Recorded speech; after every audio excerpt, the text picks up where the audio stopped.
What happens when a fighter jet becomes so powerful it doesn't just change aerial warfare, it ends the conversation entirely? Before we go further, hit subscribe, like, and share, because this story isn't just about a jet, it's about the machine the operation that made commences Soviet now. admirals lose Advance sleep, the weapon that Iran stole from us and still flies today, and the fighter pilot community still calls irreplaceable. This is the full story, and it starts with fear. By 1968, the United States Navy had a problem. A carrier battleship, 40,000 tons of steel, 5,000 men, 40 aircraft, was now potentially defenseless against the single Soviet bomber flying at altitude, launching cruise missiles from beyond the horizon. You never see it coming.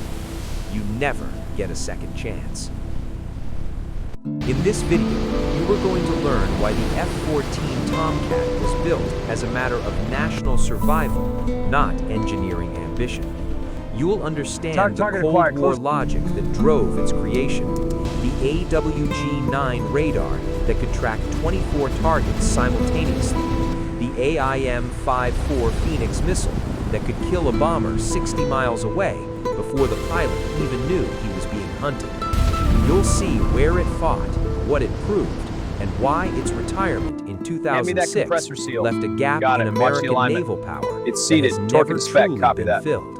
And you'll understand the bitter irony that makes this story unlike any other in aviation history. But here's what nobody tells you. The F-14 almost didn't exist at all. And the reason comes down to one of the most spectacular political and engineering failures in Pentagon history. It's a smart move.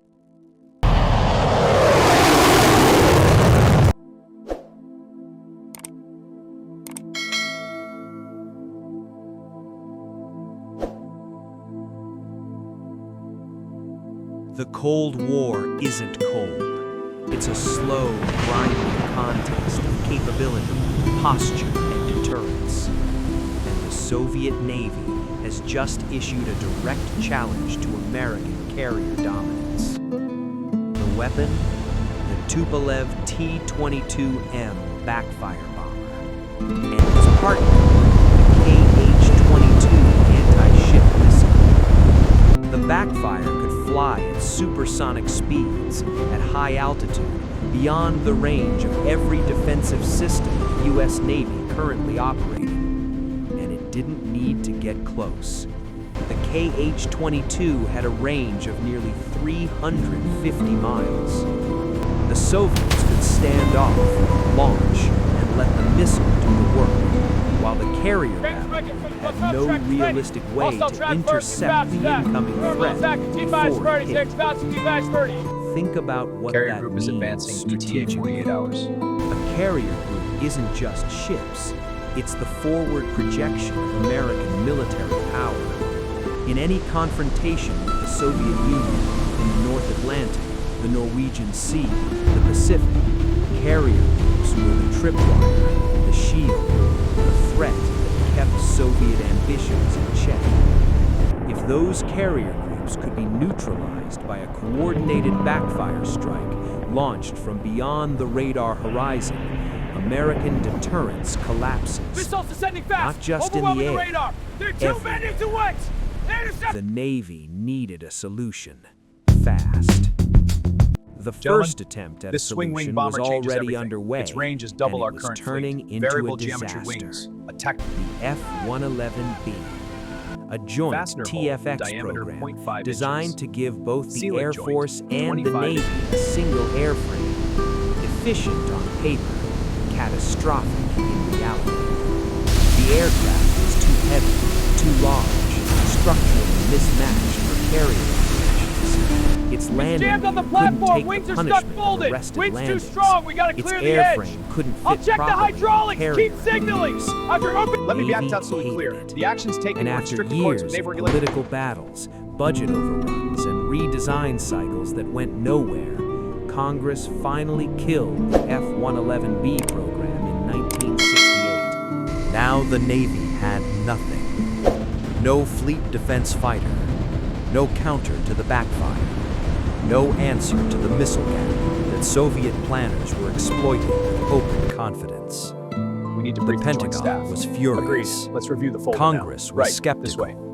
And in the background, the Vietnam War was consuming resources, political capital, and public trust at a rate that made Submarine major activity new near Canada. weapons We must programs reroute. nearly Agreed. impossible Deploy the to destroyer justify. group from the UK. Convoys need air cover from But the from Navy Iceland. pushed back. Affirmative. Issue the orders. Hard. Because the stakes weren't abstract. America's ability to project power in a crisis, in a conflict, in a war, depended on those carrier groups surviving long enough to matter. So the Navy went to Grumman Aerospace Corporation with a brutal requirement list. Build us a fighter that can protect a carrier from the outside in. Long range, high speed, variable geometry wings, a radar that can see everything within 100 miles, a missile that can kill a bomber before the bomber's pilot sees the launch, and it has to land on a carrier. Grumman looked at the requirement. Agreed. And they said, And the tolerances on these yes. rivets look too tight.